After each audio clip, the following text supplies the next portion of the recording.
नमस्कार मित्रांनो, कुसुममध्ये पाठीमागे ज्या शेतकऱ्यांनी अर्ज केलेले आहेत आणि ज्या शेतकऱ्यांचे अर्ज कुसुममधून महावितरणमध्ये कन्वर्ट झालेले आहे, तर या अर्जामध्ये जर काही त्रुटी असतील तर आपल्याला आपल्या मोबाईलमध्ये गुगल प्ले स्टोअरवरून कुसुमचं जे काही महावितरणचं बेनिफिशरी ॲप आहे, हे ॲप आपणास मोबाईलमध्ये इन्स्टॉल करून घ्यायचे आहे. इन्स्टॉल केल्याच्यानंतर आपण येथे पाहू शकतात की तुमचा अर्ज छाननी प्रलंबित आहे.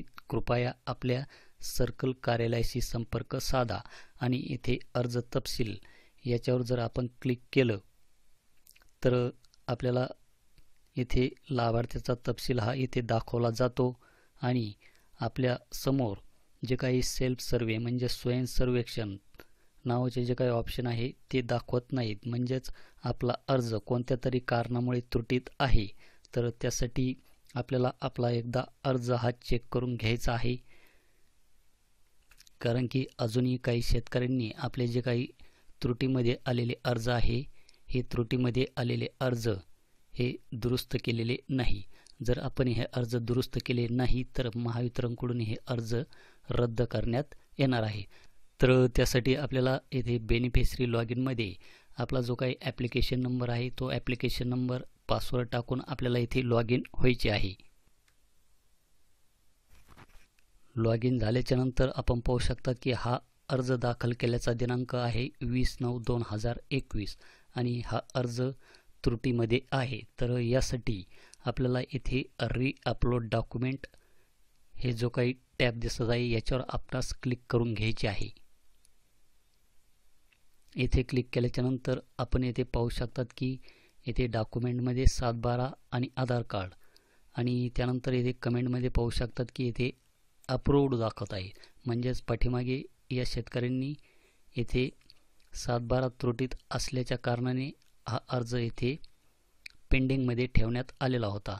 तर 7/12 अपलोड केल्याच्या नंतर काही दिवसात हा अर्ज येथे अप्रूव्ड झालेला आहे आणि तरी पण अजून येथे आधार कार्ड तर येथे आधार नंबर इज मिसमॅच असे दाखवत आहे.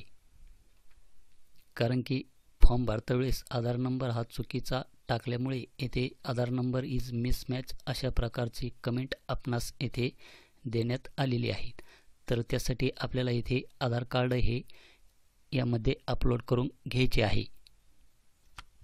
तर येथे चूज फाईलवर क्लिक करून आपणास ते डॉक्युमेंट यामध्ये सिलेक्ट करून घ्यायचे आहे.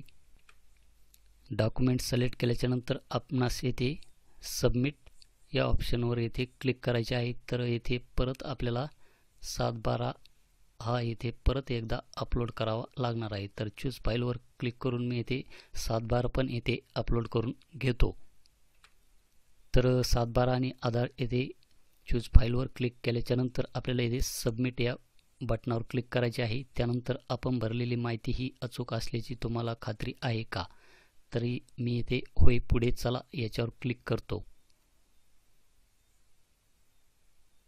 त्यानंतर बेनिफिशरी डॉक्युमेंट अपलोडेड सक्सेसफुली अशा प्रकारे आपल्याला तिथे दाखवेल आणि येथे अपलोड डॉक्युमेंट नावाचे जे काही ऑप्शन होते हे ऑप्शन येथून हाईड होऊन जाईल.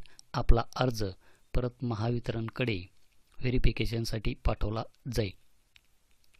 जर आपला हे अर्ज अशा प्रकारे स्क्रुटिनी पेंडिंगमध्ये असेल तर योग्य त्या कागदपत्राची पूर्तता करून तो अर्ज आपल्याला महावितरणकडे परत रिसबमिट करायचा आहे.